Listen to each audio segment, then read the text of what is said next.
ಧರ್ಮದ ಗೋಡೆ ಮೀರಿದ ಭಕ್ತಿ. ಹಿಂದೂ ದೇವಸ್ಥಾನ ಕಟ್ಟಿಸಿದ ಮುಸ್ಲಿಂ ಸಾರಿಗೆ ನೌಕರ. ಸದಾ ಕೋಮು ವೈಷಮ್ಯದ ಸುದ್ದಿಗಳನ್ನೇ ಕೇಳ್ತಾ ಇದ್ದ ನಮಗೆ ಧಾರವಾಡದಿಂದ ಕೋಮು ಸೌಹಾರ್ದತೆ ಬೆಸೆಯುವ ಸುದ್ದಿಯೊಂದು ಹೊರಗೆ ಬಂದಿದೆ. ಧಾರವಾಡ ಸಾರಿಗೆ ಸಂಸ್ಥೆಯ ನೌಕರರಾದ ಲಾಲ್ಸಾ ಬೂದಿಯಾಳ್ ಅವರು ಕೋಮು ಸೌಹಾರ್ದತೆಗೆ ಹೊಸ ಭಾಷ್ಯ ಬರೆದಿದ್ದಾರೆ. ಇವರು ತಮ್ಮ ಸ್ವಂತ ಹಣದಲ್ಲಿ ಆಂಜನೇಯ ದೇವಸ್ಥಾನವನ್ನು ನಿರ್ಮಿಸುವ ಮೂಲಕ ಇಡೀ ದೇಶಕ್ಕೆ ಮಾದರಿಯಾಗಿದ್ದಾರೆ. ಧಾರವಾಡದ ಸಿಟಿ ಬಸ್ ಡಿಪೋದಲ್ಲಿ 40 ವರ್ಷಗಳ ಕಾಲ ಭದ್ರತಾ ಕಾನ್ಸ್ಟೇಬಲ್ ಆಗಿ ಸೇವೆ ಸಲ್ಲಿಸಿದ ಲಾಲ್ಸಾ ಬೂದಿಯಾಳ್ ಅವರು ಈ ನಾಡಿನ ಸೌಹಾರ್ದತೆಗಾಗಿ ಅದ್ಭುತ ಕೆಲಸ ಮಾಡಿದ್ದಾರೆ. ಕೋಮು ಸಾಮರಸ್ಯ ಅನ್ನೋದು ಈ ನೆಲಕ್ಕೆ ಪರಂಪರಾಗತವಾಗಿ ಬಂದಿರೋ ಕೊಡುಗೆ ಅನ್ನೋದನ್ನ ಸಾಬೀತುಪಡಿಸಿದ್ದಾರೆ. ಹಾಗಂತ ಒಂದು ದೇವಸ್ಥಾನದ ನಿರ್ಮಾಣ ಅನ್ನೋದು ಲಾಲ್ಸಾ ಪಾಲಿಗೆ ಸುಲಭದ ಮಾತಾಗಿರಲಿಲ್ಲ. ಹಣದ ವಿಚಾರ ಬಂದಾಗ ಅದು ಹೂವಿನ ಹಾಸಿಗೆಯೂ ಅಲ್ಲ. ಇದೆಲ್ಲದರ ಹೊರತಾಗಿಯೂ ಅಧಿಕಾರಿಗಳ ವಿರೋಧದ ನಡುವೆಯೂ ಲಾಲ್ ಸಾಬ್ ಅವರು ತಮ್ಮ ಸ್ವಂತ ಹಣ 3.5 ಲಕ್ಷ ರೂಪಾಯಿಗಳನ್ನು ವ್ಯಯಿಸಿ ಆಂಜನೇಯ ದೇವಸ್ಥಾನವನ್ನ ನಿರ್ಮಾಣ ಮಾಡಿದ್ದಾರೆ.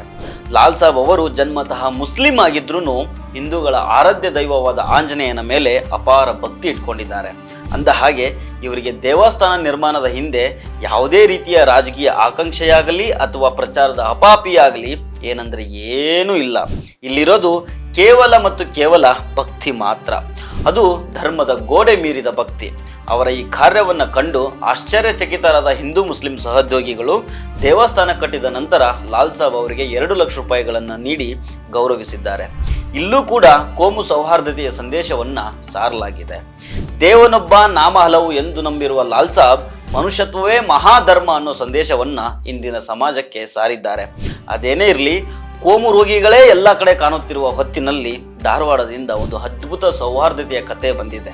ದೇವಸ್ಥಾನ ಕಟ್ಟಲು ಒಬ್ಬ ಮುಸ್ಲಿಂ ವ್ಯಕ್ತಿ ತನ್ನ ಜೀವನದ ಉಳಿತಾಯವನ್ನೇ ಕೊಟ್ಟಿದ್ದಾರೆ ಅಂದ್ರೆ ಅದು ಸುಲಭದ ಮಾತಲ್ಲ. ಭಕ್ತಿಗೆ ಭಾಷೆ ಇಲ್ಲ, ಧರ್ಮಕ್ಕೆ ದ್ವೇಷ ಇಲ್ಲ ಅನ್ನೋದಕ್ಕೆ ಈ ದೇವಸ್ಥಾನ ಸದಾಕಾಲ ಸಾಕ್ಷಿಯಾಗಿ ನಿಲ್ತದೆ. ಇವತ್ತಲ್ಲಿ ಹಿಂದೂ ಮುಸ್ಲಿಂ ಬಾಂಧವ್ಯದ ಪ್ರತೀಕವಾಗಿ ದಿನನಿತ್ಯವೂ ಪೂಜೆ ಪುನಸ್ಕಾರಗಳು ನಡೀತಾ ಇದ್ದಾವೆ. ಲಾಲ್ ಸಾಬ್ ಅವರ ಈ ಕಾರ್ಯದ ಬಗ್ಗೆ ನಿಮ್ಮ ಅಭಿಪ್ರಾಯವೇನು? ಕಮೆಂಟ್ ಮಾಡಿ ತಿಳಿಸಿ.